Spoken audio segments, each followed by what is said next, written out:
Hello and namaste. If you are interested in symbology, you cannot but be fascinated by Kali. Her outstretched tongue, her nakedness, her unbound hair does not resemble anything that we traditionally associate with divinity. When the British saw her, they called her the Hindu demon and used her as an icon for the primitiveness of our culture, which needed drastic reforms. Today I want to talk about the symbology of one of the starkest representation of Kali. She is black in color and naked. She is wearing a string of severed hands around her waist and a garland of severed heads around her neck. Her hair is unbound and her red tongue is hanging out. She has her feet on Shiva's chest, who appears to be dead. She is called Smashana Kali or Pralaya Kali or Dakshina Kali. This depiction of goddess is very rare in South India. I have not come across her in the temples of the south. The only place I have seen an idol of this Kali is in a remote village called Surli, which is famous for its waterfalls. At the foothills of the waterfalls, in a small shrine, I saw an idol of this Kali. This picture is from the Surli temple. It is a more common representation in Bengal. We see this version of the goddess in many pandals during Durga Puja. This depiction of Kali is a very common motif in folk art and tribal art traditions of India. My cousin sister collects folk art, and it is in her collection of paintings that I first encountered this form of Kali. I have seen a version of this image in every tribal art form in her collection. Here are some examples of tribal art versions of Smashana Kali. Most of these are from my cousin's private collection. This is Madhubani, which originated in the birthplace of Sita. You find references to this art in Ramayana. This is a sacred art form. Each painting is a prayer and used for rituals and religious ceremonies.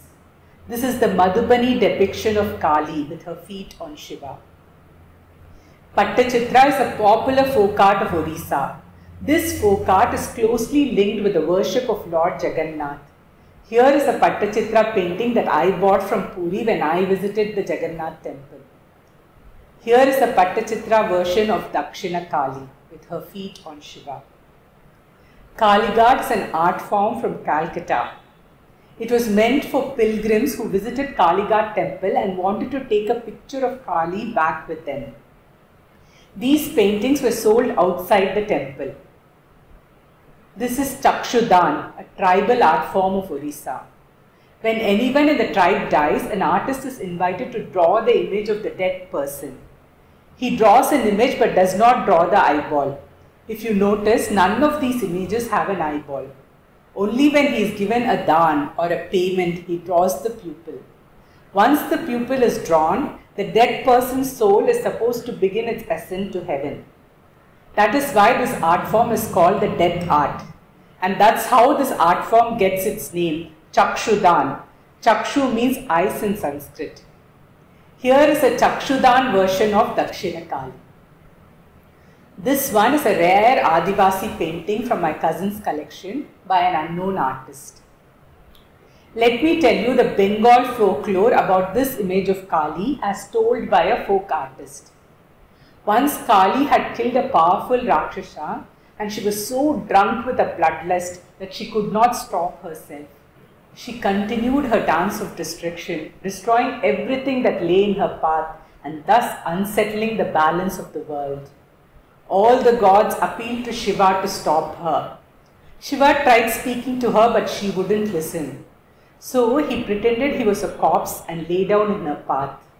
When she stepped on him, she realized it was Shiva.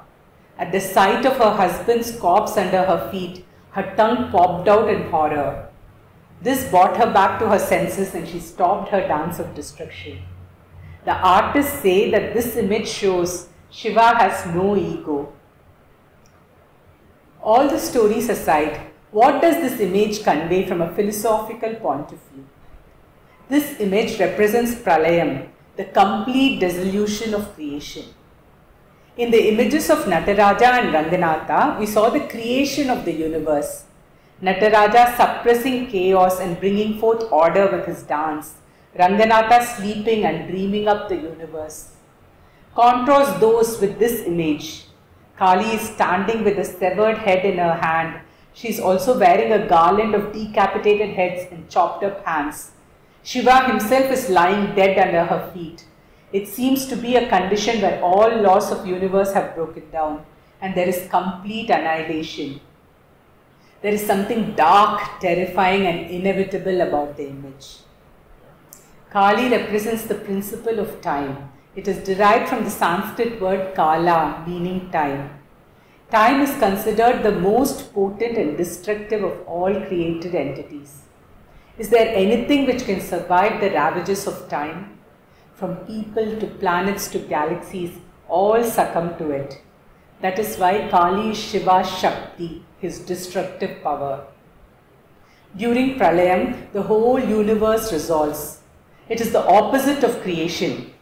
It is the equivalent of you waking up from your dream when your whole dream world disappears. When you are dreaming, you do not know the real you. Some power seems to have made you forget that you are sleeping peacefully in your bed.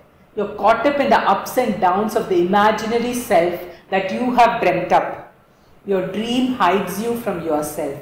When you wake up, the dream disappears and you see yourself. Similarly, when the world is created, Brahman is hidden. It is as though the whole world acts as a veil for Brahman.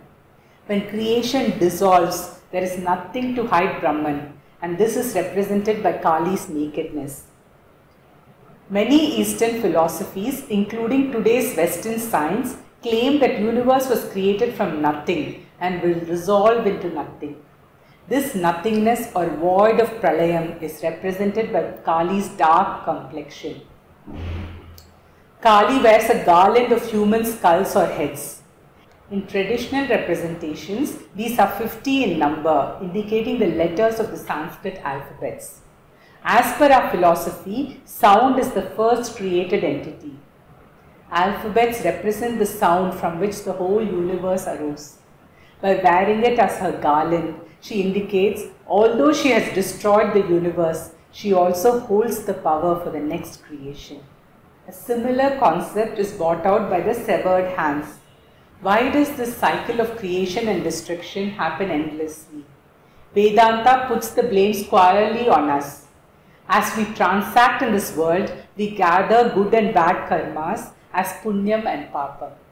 It is the unexhausted karmas of all the individuals that cause the next creation. Since this cycle has been going on forever, each of us carry the baggage of infinite karma. The severed hands represent the dormant karmas which will serve as a seed for the next creation. Her unbound hair represents total freedom. Traditionally, women are not allowed to let their hair loose. Before marriage, they plait their hair. After marriage, they knot it, and when their husbands die, they shave it. At all points of their life, they are bound by the rules of the society. By letting her hair loose, she indicates nothing can ever bind her. Her freedom is limitless. Why is she stepping on Shiva's corpse? In order to understand this, we should understand how Hindu philosophy defines creation. The two principal entities involved in creation are the consciousness principle, which we call Brahman, and the power of creation, which we call Maya. The role of Brahman in creation is only that of a witness. We call this Sakshi Chaitanyam or witness consciousness. It does not perform any action. In the presence of this consciousness, Maya manifests herself as this creation. What is strange about Maya and Brahman is that they are not two separate entities. We can understand this better if we go back to the dream analogy which I spoke about in my Ranganatha post. When you are sleeping, the only work you do is sleep and witness the happening in your dream. It is the deluding power of your sleep which creates the whole dream world for you. But can this world exist outside you? The relationship between you and your dream pretty much sums up the relationship between Brahman and Maya. This relationship was represented as the dance in Nataraja's image and as the sleep in Ranganatha's image. In this image, this very same relationship is represented as Kali with her feet on Shiva. Brahman cannot function without his Maya Shakti. Shiva is therefore like a Shava, a dead body without Maya. But what about Maya? Although she is the power of creation, she can function only when she is established in Brahman. And this is indicated by her feet on Shiva's chest. She is firmly planted in Brahman. Although she looks so frightening, she is also the universal mother. She indicates her love for her children through her two right hands. On the upper right hand, she has the Abhaya Mudra. This mudra means do not fear. On her lower right hand, she has the Varada Mudra. She is the giver of boons. With these, she is saying, you have nothing to fear. I am here to give you all that you want. I have given birth to you a countless number of times, and my love for you is as limitless. It also signifies that as long as we don't understand time, we will fear it. Once we understand it, we see her as the universal mother who can grant us the ultimate boon of liberation. This is the symbology of Smashana Kali or Pralaya Kali or Dakshina Kali as she is known. As a work of art, I consider it only second to Nataraja. To me, great art is like a great song. Even if you don't understand the notes that make it up, you can still appreciate it. And when you understand the notes, the intricacies, you can appreciate it even more. This Kali is such a masterful work of art. You can appreciate her at many levels. That's it from me this week. Thank you so much for watching. Please subscribe, share and press the bell icon for reminders. Please share your comments with me. I look forward to it every week. Until next week, Namaste.